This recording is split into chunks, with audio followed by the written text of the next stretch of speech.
국내 시장 어떻게 대응해야 될지 저희가 집중적으로 점검을 해보도록 하겠습니다. 유진투자증권 잠실지점의 우원명 부장과 함께합니다. 어서 오십시오. 예, 안녕하십니까. 안녕하세요. 이번 주 시장 전망에 대해서 한번 여쭤보고 싶어요. 예. 고작 3일밖에 없는 이번 주인데도 불구하고 변동성도 너무 크고 지난주에 뭐 급등 급락이 나오다 보니까 사이드카 발동됐다가 다음날 급락하고 막 그런 거지 않습니까? 하다 보니 자, 이번 주 시장 전망을 어떻게 해야 될까 고민이 많을 것 같은데 부장님께서는 어떻게 보십니까? 글쎄, 뭐 이번 주라 그래봐야 말씀 주신 대로 우리나라 오늘 시장은 내일. 오늘 내일 이틀인데요. 그럼에도 불구하고 이제 어쨌든 간에 오늘 내일뿐만이 아니라 사실은 이제 설 연휴 지난 다음에 다음 주를 조금 생각을 해봐야 되는 그런 타이밍이기 때문에 좀 말씀드리고 싶은데요. 코스피 시장 같은 경우는 뭐 그동안 지난주 같은 경우 보시면 외국인과 기관 투자자들의 동반 순매도로 상당히 이제 급락세를 나타냈죠. 보시면은 지난주 같은 경우는 외국인이 대략 코스피 시장에서 1조 1,500억 정도를 매도를 했고요. 기관 투자가들 역시 1조 원 정도 순매도를 하면서 시장의 전체 하락을 상당히 이제 강하게 이끌었다 이렇게 판단하시면 될 것 같습니다. 어제 같은 경우도 사실 외국인들과 기관 투자가들 매물이 좀 나왔는데요. 다행스러운 거는 일단 매물이 좀 줄었습니다. 뭐 지난주 같은 경우는 일별로 보시면 외국인 같은 경우는 이제 일별 단위로 거의 2천억 이상씩 매도를 하다가 어제 같은 경우는 이제 한 800억대, 근데 기관 투자가들 같은 경우도 대략 한 170억 정도 매도가 나오긴 했지만 어쨌든 전체적으로 매도 물량이 많이 줄었다. 그러면서 주가가 좀 올랐다. 이렇게 판단하시면 될 것 같고요. 역시 이제 외국인들의 매물이 계속 나오는 이유는 뭐 다 잘 아시는 내용들이죠. 이를테면 이제 글로벌 시장의 급락, 그 다음에 이런 부분들이 같이 맞물리면서 원화 약세라는 환율 부분, 그러니까 이 부분 같은 경우는 역시 외국인 매물, 그러니까 외국인의 매도와 어떤 매매와 가장 직접적으로 연관이 있는 환율 부분이라고 볼 수가 있겠는데요. 원달러 환율이 뭐 그러다 보니까 좀 많이 올라왔죠. 1,090원까지 올라오면서 다시 외국인 매도가 나오는 이런 이제 흐름들이 나타나 볼 수가 있겠는데요. 역시 이제 미국의 금리 인상 속도 우려감이 반영됨에 따라서 단기적으로 변동성이 확대된 부분들은 뭐 당연히 맞다고 판단이 되고요. 또 한 가지 이유는 역시 우리나라 시장도 그렇고 전체적인 어떤 뭐 글로벌 시장들이 계속 올라오면서 지난 가을부터 쭉 올라오면서 사실 그동안 조정다운 조정이 한 번도 없었기 때문에 이런 어떤 하락폭이 조금 더 커졌다 이렇게 판단할 수가 있겠고요.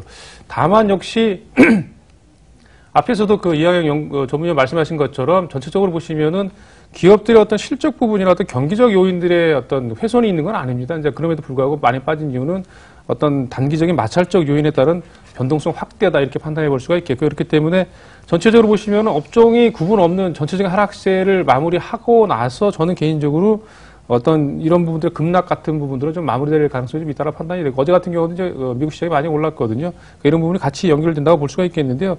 다만 국내 시장 같은 경우는 미국 시장이 어제 좋았긴 하지만은 일단 오늘 뭐 적극적으로 매수를 하기보다는 저는 개인적으로 일단 뭐 이번 주에 나올 소비 지표나 그러니까 미국 얘기입니다. 미국의 소비 지표나 이를테면 그 FOMC 회의록 공개 다음 주에 있을 거 이런 부분들이 어떤 시장의 지표들을 좀 확인하고 이후에 반응하겠다는 그런 심리가 강할 수 있기 때문에 이런 부분을 좀 두고 좀 판단을 해보자 이렇게 말씀드릴 수 있겠고요.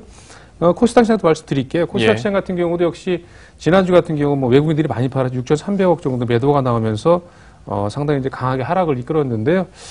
일단 코스닥 시장 같은 경우는 그런 것 같아요. 뭐 시총 상위를 차지하고 있는 뭐 절대적으로 차지하고 있는 바이오 업종들의 어떤 그 하락세 주도 이런 부분이 가장 컸다고 볼 수가 있겠고요. 그 이외에 계절적인 어떤 성수기에 따라서 좀 실적 호전이 예상됐던 게임주들도 많이 빠졌고요. 그동안에 지난 연초 1월달 초까지 상당히 강하게 어떤 성장 섹터로서 주가를 이끌었던 전기차 업종도 많이 빠졌습니다. 그러니까 전체적으로 이렇게 빠졌다고 볼 수가 있겠는데요. 아무래도 셀트리온 앞에서도 말씀을 하셨지만 셀트리온의 어떤 그러니까 상장 이전 효과 이런 부분이 수급적인 부분에 상당히 큰 변동성을 심화시켰다고 말씀드릴 수 있겠는데요. 지난주 중반부터 그 코스닥 시장에서는 그 중소형 제약사들이 상당히 강세를 나타냈습니다. 이를테면은 저는 개인적으로 뭐 어떤 호재성, 뭐 물론 이제 호재성 재료들이 나왔죠. 뭐 이를테면 치매 관련해서 이제 국가가 어떤 연구 관련해서 상당한 그 예산을 확대하겠다 이런 부분에 내용이 나오면서 중소형들 특히 치매 관련된 제품들을 만들고 연구하는 회사들의 주가가 급등세를 나타냈는데요. 어떤 뭐 기본적인 펀더멘탈한 내용이라기보다는 어떤 수급적인 풍선 효과, 다른 쪽에서 좀 밀리다 보니까 이쪽에서 이제 이렇게 좀 커지는 그런 식의 어떤 수급적인 쏠림 현상이었다고 판단이 되고요. 어제까지도 일부 이런 부분들이 이어졌거든요. 저는 개인적으로 이런 부분들은 시장이 전체적으로 안정이 되면 이런 수급적인 쏠림 현상은 조금 완화될 가능성이 있다 이렇게 좀 말씀을 드려보겠습니다. 뭐 방금 얘기를 해주셨던 것처럼 어떤 풍선 효과부터 해서 수급적인 쏠림이나 변동성 장세에 대해서 워낙 이게 가파르고 심하게 나타나다 보니까 우리 투자자들이 시각이 점점 더 어찌 보면 좁아지는 것 같아요. 그래서 시장 자체 어떤 차트 안에서만 좀 매몰되어 있는 것 같은데 생각을 해보면 이번 주에 물론 다시 한번 언급드리면 우리도 3거래일밖에 없지만 글로벌 증시로 봤을 때는 주요 지표들이나 변수들이 참 많이 있거든요. 이거 지표가 어떻게 나오느냐에 따라서 방향성 또 어떻게 될 수도 있다라는 각종 전망들이 좀 나오고 있는데 뭐 소비자 물가 지수도 그렇고요. 예. 그리고 앞선 코너에서도 인프라 투자에 대해서 트럼프가 의회 승인 요청했다 뭐 이런 얘기도 잠깐 했는데 좀 주요 변수들이나 이벤트 어디가 주요하다고 보십니까?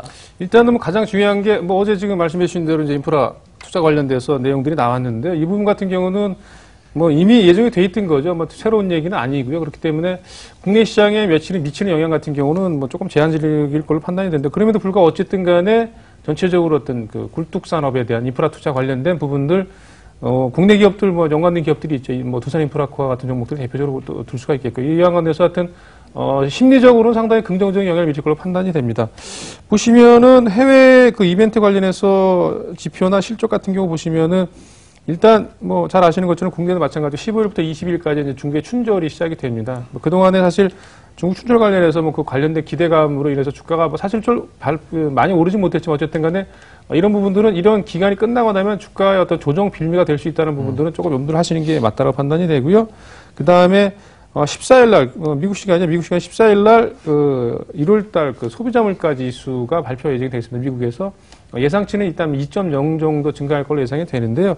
소매 판매량도 같이 발표가 됩니다. 그러니까 왜 이 부분이 말씀드리냐면 사실 최근에 어떤 미국 시장의 급락세를 이끌어냈던 부분들이 뭐 잘 아시는 것처럼 금리 인상 속도가 빨라질 거다. 그거 왜 빨라질 거냐?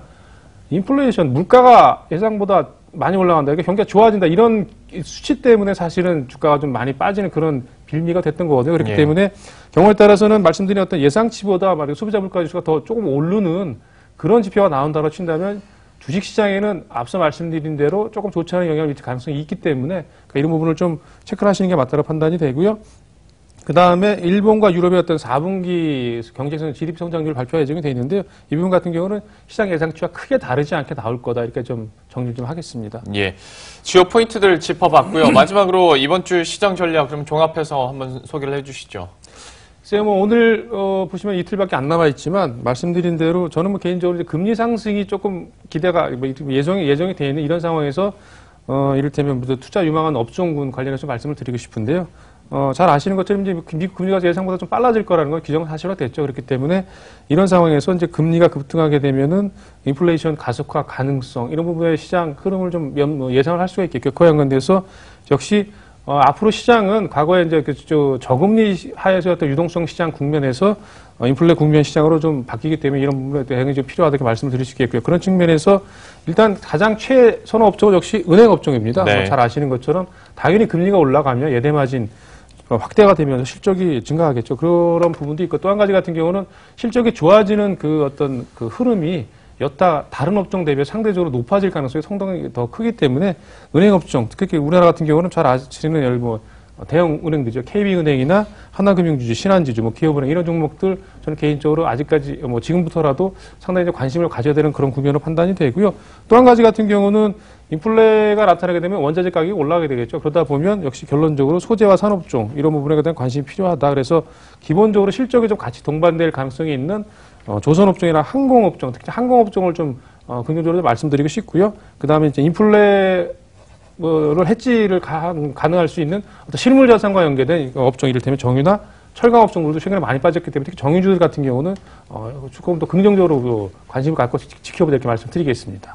크게 은행과 항공, 정유 업종이 나왔습니다. 각가지 모멘텀을 또 그리고 추진 동력을 갖고 있기 때문에 여기에 대해서 한번 관심 갖고 지켜보도록 하겠습니다. 지금까지 유진투자증권 잠실지점의 우원명 부장과 함께했습니다. 고맙습니다. 네, 감사합니다.